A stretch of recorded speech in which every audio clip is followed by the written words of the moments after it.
Okay, so welcome back to the channel, and in today's video I will be reviewing the 2021 Met Gala. Now this is quite interesting because I've never talked about any celebrity fashion thing ever, so whether we're talking about a gala, an award show, and the reason is celebrity fashion just isn't really my thing. There are a lot of things about the realm of celebrity fashion that sort of annoys me in a way. But the reason I'm doing this is really for the audience, because so many people have asked me to make a Met Gala review. So this will be quite interesting. Another reason why I thought it would be good to make is because I had the idea to make a video about how Diana Vreeland kind of revolutionized the Met. And so that video will be coming within a month or so. And I thought I might as well make a Met Gala review and then talk about the Diana Vreeland video after. So of course the exhibition in the Met is In America, a Lexicon of Fashion, and that of course is talking about sort of the evolution of American fashion. So that is the exhibition that will be on in the Met. So for the Met Gala, the theme was American independence, and it's quite broad. So a lot of people before the Met were speculating, what are we going to see? How are people going to reference things? Are there going to be a lot of American flags or the stars in the American flag, or are people going to reference old movies or different corporations, or people going to make political statements? And I think a lot of that did happen. Obviously some executed it better than others, but I think this Met Gala in particular was very highly anticipated because last year we didn't get a Met Gala due to COVID. But on that note, let's get straight into the outfits.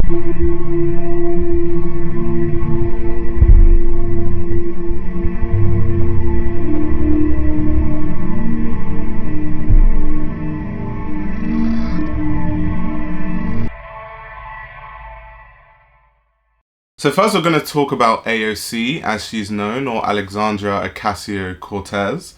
And she of course is a big activist, a politician, an American politician. She's quite well known on social media, and I know that's where most people know about her. So of course it's no surprise that the politician came with a very political statement. So looking at what she's wearing a custom Brother Vellies wool white mermaid dress. And there's also an organza flounce. Now, quickly, let me explain some terminology, because now that I study fashion journalism, I of course know what all this stuff means. But I remember when I was first getting into fashion, it almost seemed like people would say all these words to kind of sound smart, and no one would actually explain what it meant, and I was always confused. So a mermaid dress essentially is a dress that flares out where the knee is. So what a gown is, like, technically what a gown is supposed to be is it flares out at about the waist area or above the waist. That is what a gown is. Whereas a mermaid dress stays tight to the body, and then around the knee area is where it starts to flare out. So when people say mermaid dress or gown, just know that that's kind of the difference, where the dress flares out. And when I say the dress has an organza flounce, of course organza is just the sheer fabric that is attached to the dress. Now, flounce is actually described as an excess amount of fabric that is sort of sewn and rumpled together and sewn into a dress. That's what a flounce is. So just to explain some terminology, so when I start saying gown or mermaid dress or stuff like that, it's not confusing, because I know years ago I was definitely confused by terms like that. And now there's a big statement on the back of her dress that says "tax the rich" in red. And now I actually have a lot to say about this. But to add even more context, Brother Vellies is a brand that was started by Aurora James. Aurora James is a designer, a Canadian designer, an activist, and she was the one that came out with the 15% pledge, which was really, really big last year. And so it makes sense that if AOC was going to wear a dress, it would be by another activist. It kind of works. It makes sense. First of all, there's a big irony in the fact that she's wearing a dress that says "tax the rich," yet she's at the Met Gala. The Met Gala is a place where tickets cost $35,000, and if you want a table, sometimes it can cost more than $200,000. On top of that, not only do you have to be able to afford to go to the Met Gala, you even have to be invited. Like, the Met Gala is for the elite of the elite. That she is there, which means she is one of the elite of the elite. Yet, she has a dress that says tax the rich. These rich people are the same people that she's mingling with, she's making friends with at the Met Gala. Huge conflict of interest there. Also, I just generally don't trust politicians. And when you make a statement on your dress that says tax the rich, what exactly does that mean?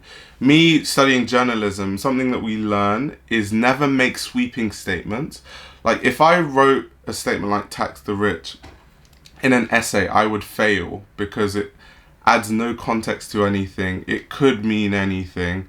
So I'd like to know what exactly she means by tax the rich. And so while I think there are many, many contradictions that exist in the wider picture around what she did wear, I did like that she made a political statement. I like that it was within the theme. She is wearing a designer that is Canadian, but is very involved in American activism. She's an American politician. So it really does make sense. And that's what I think the Met Gala is about. I think the Met Gala is about making statements. It's about being more out there, being more experimental. And that I can appreciate. So next we're talking about Kim Kardashian's look. And now looking at the look, Kim Kardashian is wearing a black Balenciaga haute couture gown with a matching mask and train. This is actually quite interesting. She's wearing this sort of mask in sort of this Margiela incognito aesthetic. However, there was a lot of controversy around this outfit, especially from the Muslim community. And the reason is because in a lot of countries, wearing burqas are banned.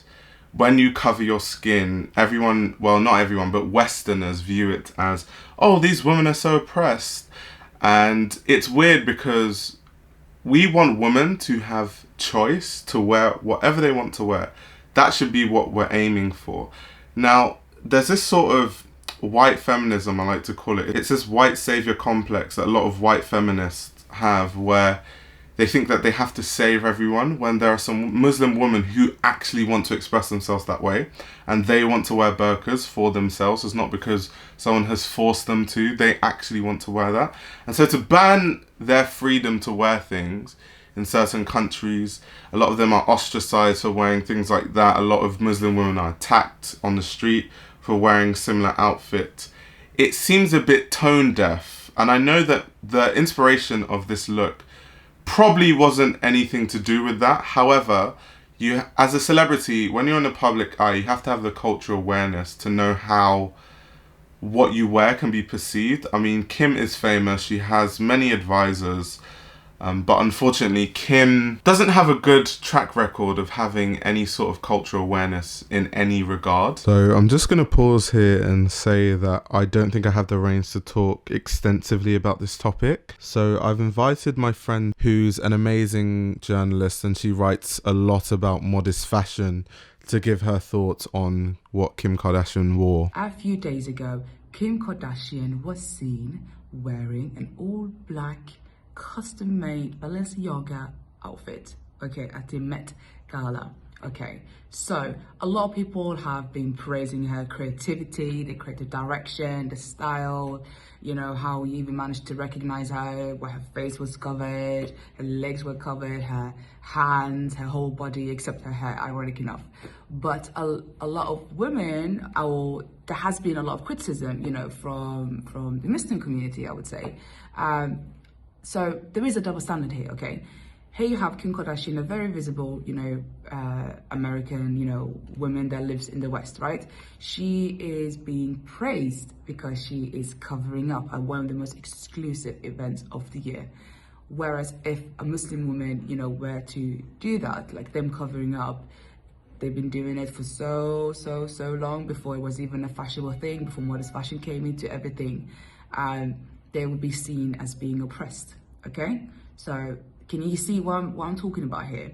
Like, this is an issue, because it's basically saying, like, if a Muslim woman were to do something, they would like get like negative limelight. Whereas if a visible white woman in the Western world does something that, you know, Muslim women have been doing for so many years, they receive praise for that. So can you see where that is an issue? Yeah. I would suggest to anyone here to read Hafsa Lodi's article about this that she posted, I think, a couple of days ago. And there was a particular quote that I really liked in the article that I want to summarize. She basically says that when a garment providing the same level of coverage is worn by a Muslim woman, it instigates public uproar over immigration, fundamentalism, and feminism, okay? Whereas when, you know, when a westernized woman wears something, you know, that covers them up, like Kim K in this instance, basically she is being celebrated as this elegant, and she's being praised, and what a creative genius this is, and you know, the creativity, the everything is just superb, okay? So that's very, very important to talk about. And personally, my opinion is, you know, when I first saw it, I couldn't believe it. I was like, oh, like out of all of the outfits, you decide to go with this one. You know, it was a bit like, you know, it was definitely attention grabbing. It was definitely very, very unique. I just felt like out of all of the outfits, you know, there was a different way how you could have done it. You know, I can see the double standard here because I am myself. I'm a Muslim woman that decides to, that chooses to cover myself and stuff, you know. And it's just really like upsetting to see how, you know, the direction I guess that Kim K's team took and everything. So comment down below what you guys think about the controversy around what Kim Kardashian wore. But to quote what Kim Kardashian said in response, she said, "What's more American than wearing a t-shirt head to toe?"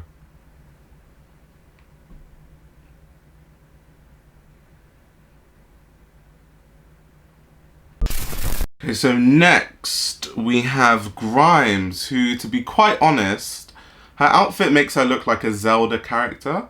No, I'm joking. All jokes aside, I think she had a very good look, and I like how she interpreted the theme personally. And so this look is inspired by Dune, and Dune is a 1965 science fiction novel written by American author Frank Herbert. It's actually considered one of the greatest science fiction books of all time and has been recreated in various movies, including a 1984 movie directed by David Lynch, which people didn't like because they thought it didn't represent the book properly. And now in 2021, they've made another version of it that hopefully is going to be a lot better. Now, it's actually been reported that Grimes was working with the Dunes movie team, and that's how her and her stylist ended up taking inspiration from the movie. Quite interesting, because a lot of critics of the 1984 movie believe that the movie didn't do the book justice. So you would think that she would get inspiration from the book, not necessarily the 2021 movie, because we don't know how good it's going to be. But then again, I'm going to give her the benefit of the doubt. Maybe she doesn't really know about the book. Maybe she's just working with the new Dunes team and she likes kind of the ideas behind the movie. I don't know. And so she's wearing this silver mask that apparently is going to be an original mask from the 2021 movie, which is quite interesting. She's wearing an Iris Van Herpen custom gown, and this gown is mainly made of silicone and silk. Now, I really like this look. She looks like a chic warrior. She looks, Dune is like, when I think of the book Dune, I think of intergalactic warriors. It's kind of like Star Wars but on steroids. And so looking at it from an aesthetic standpoint and point of view, I think she actually executed it quite well. And I think what's even more interesting is the sword. The story around the sword is quite exciting. And so this sword is actually based on Western European swords around the 1400s and the Middle Ages. And there's actually a company that takes guns that people don't like and want to discard, melts them, and turns them into swords. And so this sword that she's holding actually used to be a gun, which is quite interesting. Looking at the outfit, I also like that she's holding a book that when you open it, it lights up. That might be a reference directly to the fact that she took inspiration from Dune, which is a book. So that makes a lot of sense. And so even though, yes, Iris Van Herpen is not an American designer, she could have used an American designer. It might have made the whole effect even better. That being said, I like the intelligent way that she has reinterpreted the theme. I think a lot of celebrities go the easy way out. They get a basic dress designed and then they start looking at different American actresses from the past, and they're like, whose dress can I tie the dress I'm wearing to so that my dress seems like it's more intelligent, and I actually thought deeper about this dress. So I stand corrected. As I've been editing the video, I've been watching a lot of the Vogue Met Gala videos in the background. And Grimes did actually say herself that it's a movie inspired by a book. So she's aware of the book. So I stand corrected. So it's good that she actually knows a lot more about what she's referencing. Secondly, the fact that Iris Van Herpen dressed her, even though once again Iris is not an American designer, was still a good choice because engineering and scientific, futurism and ideas of progression in terms of engineering in fabrics and in clothing is at the forefront of what Iris Van Herpen does. Kind of makes sense. So next we have Billie Eilish, and she is wearing a statement Oscar de la Renta peach gown. And of course it came with a fitted bodice and a lengthy train of tulle. A lot of people have said that this was inspired by the Marilyn Monroe gown worn to the Oscars, designed by Charles Lemaire. And now I'm also aware that she changed outfits during the day, and looking at the second outfit she wore, she's wearing a red dress with this sort of corset style bodice, a very aggressive thigh-high slit. You can even see like the tattoo that's really high up her thigh. That's, very, very aggressive. And then she also has a sheer cape in a matching colour, and then she's wearing a silver brooch. And everything is just red. The red clutch, red heels, it's all red. And this was actually inspired by Grace Kelly's outfit in To Catch a Thief, when she was wearing a white strapless gown. It's very well known for being simple but elegant, and this was designed by Edith Head. Now what I have noticed is that she's taken inspiration from costume designers like Edith Head and Charles Lemaire. These are two very popular, very respected costume designers. So I did like that reference to the fact that she's being referenced by dresses made by some of America's most celebrated costume designers. Now people have actually said that Billie Eilish was not going to wear Oscar de la Renta until the brand agreed that they would go fur-free moving forward. And that's quite interesting that she has the power to do that. I think maybe she doesn't, but they were going to do it anyway because that's where fashion is moving. And it just coincided with the whole Billie Eilish story, and they could make good press out of it. I don't know. And also, is Oscar de la Renta an American designer? Like, I don't know what people consider an American designer, because Oscar de la Renta is Dominican for starters. He was trained in Spain, worked for Balenciaga. Obviously, then he came to the US, especially because he worked for Arden and Jane Derby. And then after that, he founded his brand in New York. And then he was also like a president at the CFDA. So I guess he is American because he's so involved in American fashion. The reason I'm asking this is because a lot of people this Met Gala were dressed by French houses and French designers, and their only thing around the theme was, well, these people used to dress a lot of Hollywood actresses and things like that. But they're still not American designers. I guess Oscar de la Renta does count as an American designer because Oscar is so involved in American fashion. It's literally where his house was created. Next, we're talking about Kendall Jenner, and Kendall Jenner is wearing a Givenchy sort of like a beige sheer dress, and there are crystal trimmings literally everywhere. She's also wearing a diamond collar that sort of mimics and looks like the crystals that are trimmed all over her sheer dress. And now this is an example of what I was talking about earlier. First of all, of course, Givenchy is not an American designer.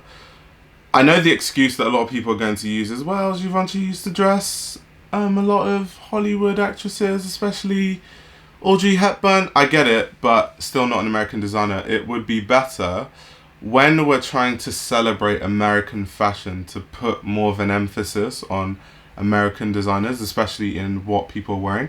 Obviously, I know some people are sponsored by certain brands, but still, it's not an excuse. And this look was actually modelled specifically by a look worn by Audrey Hepburn in the 1964 film My Fair Lady. And I have a lot to say about this because it kind of makes sense, but then it doesn't. Because Audrey Hepburn, yes, was a famous Hollywood actress, but one, she's British, she's not American. And then two, the dress she wore in My Fair Lady, that dress was designed by Cecil Beaton. And Cecil Beaton, if you don't know who he is, really famous in my side of the pond, the UK. He's a writer, a costume designer, a photographer, so many things. I actually have this book. It's called The Glass of Fashion. It's a fashion history book written by Cecil Beaton. Really, really good. If you don't know what it is or you haven't read it, I'd say definitely pick it up. It's definitely worth the penny. But outside of that, so you have a dress that was designed by a British costume designer, worn by a British actress, and then the original dress that Kendall Jenner is wearing is a Givenchy dress, which is a French house. So her references, I don't know, it's just a bit weak for me. And it's so strange because Audrey Hepburn almost exclusively wore Givenchy. So of all the movies, you have Breakfast in Tiffany's, so many movies she could have worn Givenchy, but instead Kendall Jenner chose to reference the one of the few times that she wasn't actually wearing Givenchy. And this is a case where I feel like Kendall was like, yeah, I'm gonna like make a statement and I'm gonna wear a dress that's inspired by a well-known. Also, why is it that now I just remembered why I don't ever make videos about celebrities, because it's so frustrating.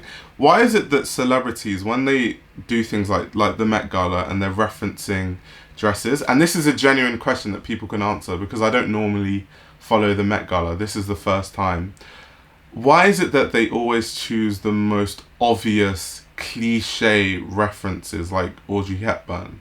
Like, it's so obvious, especially because like it's Givenchy that's dressing her. She could have done better than that. And even with the easy reference and point that she took, she still got it wrong because she chose one of the dresses that Audrey wasn't even wearing Givenchy. It's so frustrating when these guys have so much money. They have so many advisors. They literally have a designated stylist and they still can't reference properly. Like, they're even outside of Breakfast in Tiffany's, because Breakfast in Tiffany's is like one of the most famous movies like ever. But even outside of that, if you're thinking of a very good Audrey Hepburn, Givenchy moment, there's things like Funny Face. It's just like, it's so frustrating. It's honestly so frustrating. So next we are looking at Lil Nas X, and Lil Nas X was wearing Versace. And Lil Nas X was actually wearing 3 looks. So looking at the looks now, the first look, Lil Nas X was wearing this sort of huge cape that was covered with gold beading all over it. And it was very long, very flowy. And then people came and took off that cape, and then under it sort of looked like gold armor. It's like Lil Nas X was literally looking like some golden warrior. And then they took off this armor, and then Lil Nas X was in a sort of bodycon bodysuit sort of design, and it was covered all in Versace crystals and part of the Versace print on parts of the bodysuit. And now it was cool. Like I said, I like when people make statements. I like it when people are more experimental with the clothing, because that's what the Met Gala is. I think the Met Gala is so tied to fashion and art history, and that's why, because it's to do with the Met, and that's why people should be more artistic in the things they wear. It's not the VMAs, it's not that. Those things are very, all the other red carpet events are very tailored to what they are, whether it's about movies like the Oscars or the VMAs or all those type of things. They're not about fashion, but the Met Gala is actually genuinely about fashion. And so that's why I do like when people make statements. Now, outside of that, I don't see what's American about what he's wearing. If people know, you can tell me in the comments, but Versace, very Italian brand. The way the things are styled, I don't see any real American thing. I've read that Lil Nas X said that it was inspired by the stages of his career, which is quite interesting. But I did like the spectacle of it. I did like the look. So because of that, I'll give him a pass, even though, who the hell am I to give him a pass anyway? I literally mean nothing. I'm literally irrelevant. But anyway, he gets the pass. even though he didn't really follow the theme. Next, we're talking about A$AP Rocky. Now, I'm actually very critical about A$AP Rocky because A$AP Rocky does like to promote himself as like a fashion god. And he also says that he starts trends that he didn't. I remember there was a time when A$AP Rocky said he started making people wear Air Force Ones, which is so funny. And there are many brands like Raf Simons. He's like, oh, I put everyone onto Raf Simons. No, you didn't. I put everyone onto Rick Owens. No, you didn't. So because of that, I'm so critical about A$AP Rocky. And A$AP Rocky is wearing a giant quilt from ERL Spring 2022 collection. ERL stands for Eli Russell Linnetz. Eli is one of the big up-and-coming designers in the US, so I did like that. An American designer, straight in the theme there. And actually, the technique to make this quilt is an old American technique called memory quilting that was actually historically used to commemorate events by incorporating remnants of fabrics and old clothes sewn together to create a blanket. And now that's why, to make this quilt, Eli even used some of his towels. He found different remnants of fabric to make this. So I do like, once again, the reference. It's very different. It's not the obvious thing that most of the celebrities were doing, which is the whole Hollywood thing, and a lot of people did get that very wrong, and they did it very boringly. And then under the giant quilt, I'm looking at the look, and A$AP Rocky's wearing sort of a tuxedo, and there are also... there's like his shirt has ruffles on it and various parts. Now, this suit, I've seen this suit worn on Comme des Garçons Un Plus runway shows. I've seen that ruffled shirt. I've seen that on Comme des Garçons Un Plus shows. So that doesn't really do it for me. I do see it as quite simple, safe and basic. But I do like the quilt, and I like the inspiration behind the quilt, and also it was just funny on social media, like all the memes around people saying that his quilt looked like Fruit Loops and all different types of things. It's just funny. Next we have Rihanna, and Rihanna is someone I always look forward to what she wears at the Met Gala because she always kills it. And here she's wearing a custom-made Balenciaga couture ruffle dress, and she's also wearing a beanie and Bulgari diamonds. Now, yeah, very interesting to wear a beanie with that sort of couture dress. Obviously, I do love the dress. I do. But theme-wise, I don't see what the theme is. And that's the thing. Like, Rihanna normally does follow the theme. Like, I remember when she wore that amazing Comme des Garçons look. That was really good. So, yeah, I don't know. I don't really know how this fits in the theme. I do like it. Aesthetically, it looks good. But once again, I'd like to see more effort and thought going into how you're going to reference the theme a lot better. That being said, she didn't look bad. She looked really good. So yeah, can't really say. And also, to be able to pull off wearing a beanie with that sort of dress is actually impressive. So yeah. Next we have Frank Ocean, who was literally just wearing like a 3-piece suit by Prada with a white t-shirt. And he's also wearing a hat that says Dreamcore. It looks like the logo of DreamWorks, the film like animation company, DreamWorks. I'm sure everyone knows that. If you watch like most animation films before the film starts, you know, DreamWorks, blah, blah, blah. And he's actually wearing a necklace. And I read somewhere that the necklace he's wearing is by his brand, Homer. However, a huge, big talking point is this robot baby that he's holding in his arms. A lot of people actually thought it was a real baby till they got a closer look, which is quite funny. And this robotic baby is wearing grills and a printed onesie that is also a onesie by Frank Ocean's brand, Homer. Now, I am getting so tired of Frank Ocean's boring ass, like, meaningless, thoughtless looks at the Met Gala. Now, last Met Gala, when he wore another plain ass, boring look, a lot of people said that, you know, when people like a celebrity, they're always going to excuse them. It doesn't matter what they do. So with Frank Ocean, people are like, Frank Ocean's so cool. He had the best outfit at the Met Gala because he showed he didn't care. He wore the most basic outfit, and it just shows that he's so confident in himself. I just think when it comes to Frank Ocean, people find every excuse under the sun. It was basic, it was boring, it was thoughtless. I did like the Robot Baby. I also did like the play on DreamWorks. There's your American reference there.